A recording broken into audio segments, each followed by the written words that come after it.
Can Texas actually beat Ohio State? I mean, sure. I've seen far crazier things happen. Remember, a team that could be playing that I predict to play in the national championship game lost to Northern Illinois. So nothing in college football makes sense. That's Jay Stevens, Locked On Buckeyes. What does make sense, Jay, is the way Ohio State has played the last two games. It's what people expected before the year. Best roster in college football. They've put a lot of money into it. You've got a veteran coaching staff.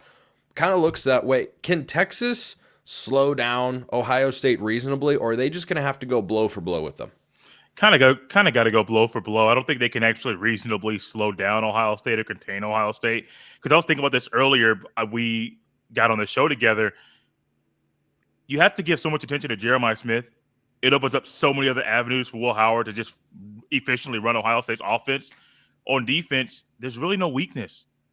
The one liability people thought Ohio State's defense had at one point was linebackers, which is now a massive strength for Ohio State. So I don't really know what Texas can do to slow down or even try to contain anything Ohio State's going to do in the Cotton Bowl.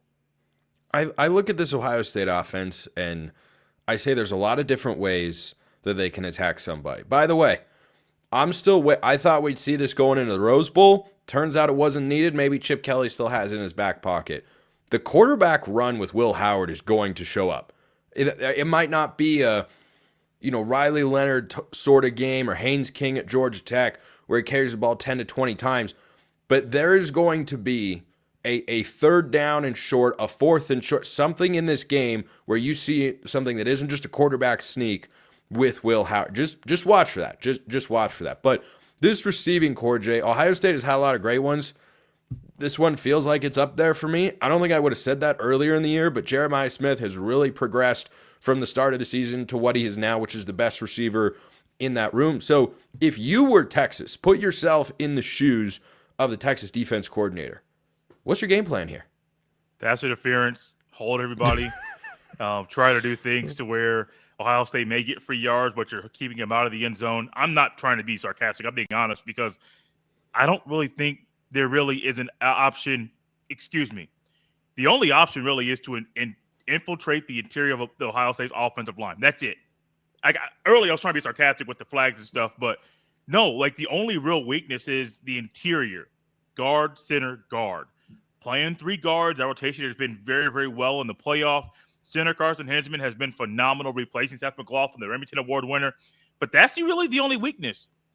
If Texas is able to get pressure in the middle, that is the only way to slow down the Buckeyes offense. The other issue with that is the up-tempo offense, and Will Howard getting the ball up very, very quickly, is to overcome the weakness on the offensive line. So they've already altered the offense to overcome a potential obstacle on the offensive line, and it's working out to perfection. So, yes, the holdings and the pass interference calls, those things are ways to slow down Ohio State's offense. But the true only way to actually get Ohio State's offense out of rhythm is to get pressure on the interior of the O-line. But nobody's been – Tennessee, Oregon, really good defensive lines. They couldn't do it. Great defensive lines, both of them. I perhaps infamously at this point, and anybody else who did it probably feels this way as well. I picked Ohio State to lose at home to Tennessee because I thought, that Tennessee defensive front against that Ohio State front four, I thought there'd be a Michigan hangover in the locker room. Instead, they've turned it around. They're playing with the right mentality, the right sort of edge. But it's that offensive line, Jay, that I look at and say, boy, I didn't think they would click that quickly. Buckeyes offensive line coach deserves a lot of credit. He does. He definitely does. Justin Fry's been under a lot of scrutiny for the way the offensive line has played this year. But when you look in the true context of everything, there's a left tackle going down to the Oregon game. The backup left tackle came in. He is also out for the year. You move your guard to left tackle. You re-engineer some things on the interior. All of a sudden, I think it was a week of the Michigan game, Seth McLaughlin goes down with an Achilles injury on a Tuesday, game's on a Saturday. The moment that unit was able to get practice time together and there wasn't a Wednesday practice where you're working together for the first time, all of a sudden a game on a Sunday or a Saturday, where you're getting week after week after week. They're able to build chemistry. They're able to work through some of the kinks they couldn't normally work through in a season. We're seeing this offensive line, as unconventional as the rotating guard situation is, it's working out to perfection right now. And Justin Fry has done a phenomenal job with development and coaching these guys up and getting them prepared for every single game. The other part of Ohio State that goes overlooked because of how explosive the offensive weapons are, how good Will Howard has been, or how well Will Howard has been playing over the last couple of games.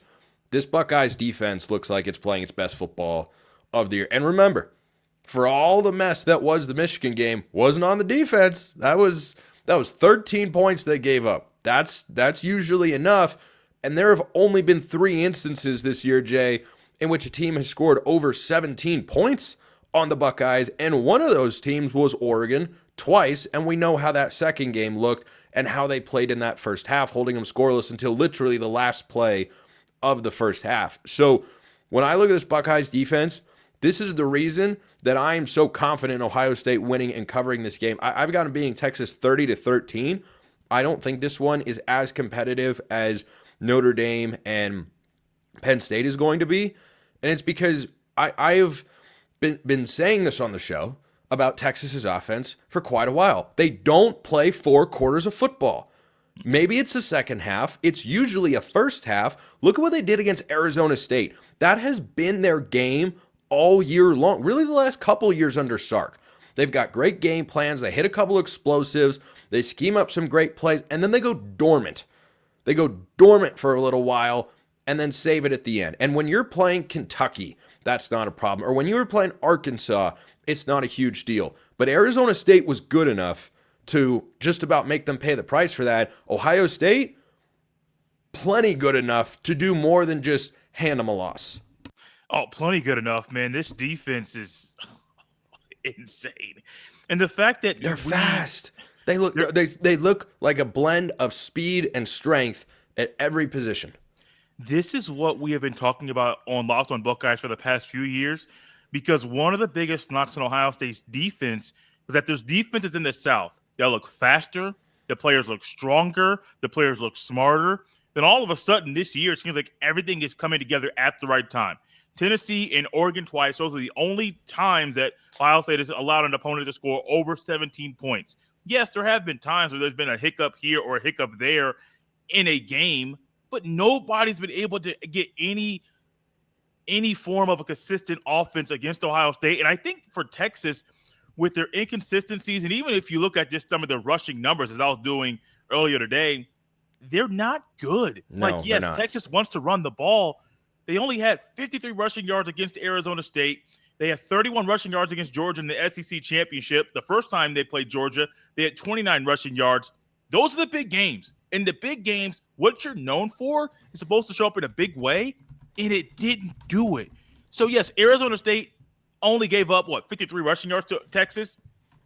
Ohio State's defense is better in every way. And Ohio State's defense just played a game against Oregon that has been a good rushing team. Not a great one, but a good rushing team all year.